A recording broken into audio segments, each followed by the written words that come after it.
દાહોદ જિલ્લામાં શિક્ષણ જગતને શર્મસાર કરતી ઘટના સામે આવી છે। વિદ્યાર્થી પાસેથી એલસી કઢાવવા માટે શાળાએ ₹5,000 લીધા હોવાનો આક્ષેપ સામે આવ્યો છે।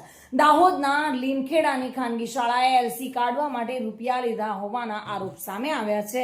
એલસી કાઢવા માટે વિદ્યાર્થી જ્યારે શાળાએ ગયા હતા ત્યારે તેમની પાસેથી ₹5,000 લેવાનો આરોપ સામે આવ્યો છે। રૂપિયા લીધાની રસીદ પણ કોઈ પણ પ્રકારનો ઉલ્લેખ પણ કર્યા વગર આપવામાં આવ્યો છે।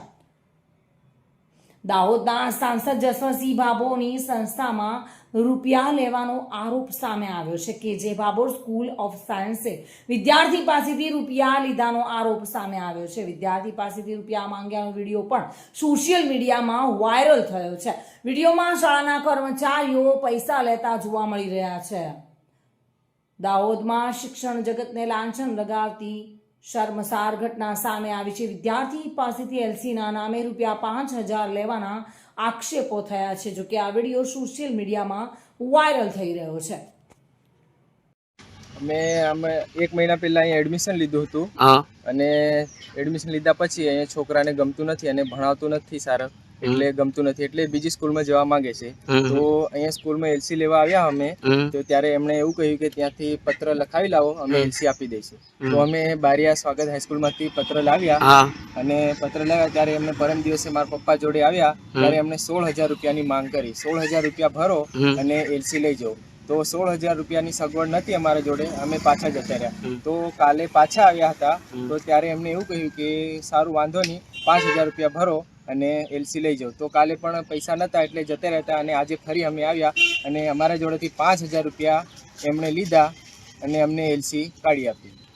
પાવતી આપી? હા, એમને અમારા ટ્રસ્ટમાં જમા કરાવીશું એવું કીધું। અમારી માંગ એ છે કે ખરેખર સ્કૂલોમાં બધીઓમાં બધા છોકરાઓ એલસી લેવા જાય છે તો ખરેખર એમના જોડેથી પૈસા લેવામાં આવે છે કે નથી એ અમારે એડમિશન લીધું ત્યારે અમને કોઈ માહિતી આપવામાં આવી નથી। અમે એડમિશન લેવા ગયા ત્યારે એમને એવું કીધું કે આ સરકારી સ્કૂલ છે, આમાં કોઈ ફી બી છે નથી અને એટલા માટે અમે એડમિશન લીધું હતું। અને પછી આ છોકરાને નથી ગમતું અને એલસી લેવા આવ્યા ત્યારે અમારા જોડેથી પૈસા એમણે લીધા। એમણે એવું કીધું કે આ બધો જે પૈસા અમે લીધા એ આ ટ્રસ્ટમાં જમા થશે એવું કીધું।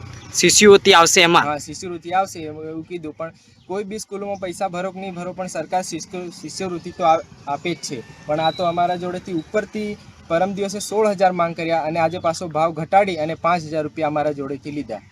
એમને કીધું કે આ ₹5,000 જે છે અમે લીધા એ તમને સરકાર સ્કોલરશીપ પેટે આપશે એવું કીધું। પણ સ્કૂલમાંથી નહીં, જે હવે પછી જે સ્કૂલમાં તમે એડમિશન લેશો એ સ્કૂલ તરફથી તમને મળશે એવું કીધું। અમારી માંગ એ છે કે કોઈ પણ વિદ્યાર્થી સ્કૂલમાં એડમિશન લે અને ત્યારે એલસી લેવા આવે તો આટલો બધી મોટી રકમ એવું માંગે છે તો પછી આદિવાસી સમાજ જોડે આટલા પૈસા હોતા નથી અને તે કેવી રીતે ભરી શકે? અને જો દરેક સ્કૂલોમાં એવી રીતે છોકરા ન ગમે તો 2-3 સ્કૂલો બદલે તો પછી આ ₹5,000 ₹16,000 માંગણી કરે લોકો તો એ પછી ક્યાં જાય? આપના ભાઈનું નામ શું છે? દહમા પ્રદીપભાઈ ચતુરભાઈ, ઉંડાર ગામ। ઉંડાર ગામ એમ ને? તાલુકો કયો લાગે? તાલુકો ધાનપુર, જિલ્લો દાહોદ। જિલ્લો દાહોદ એમ ને?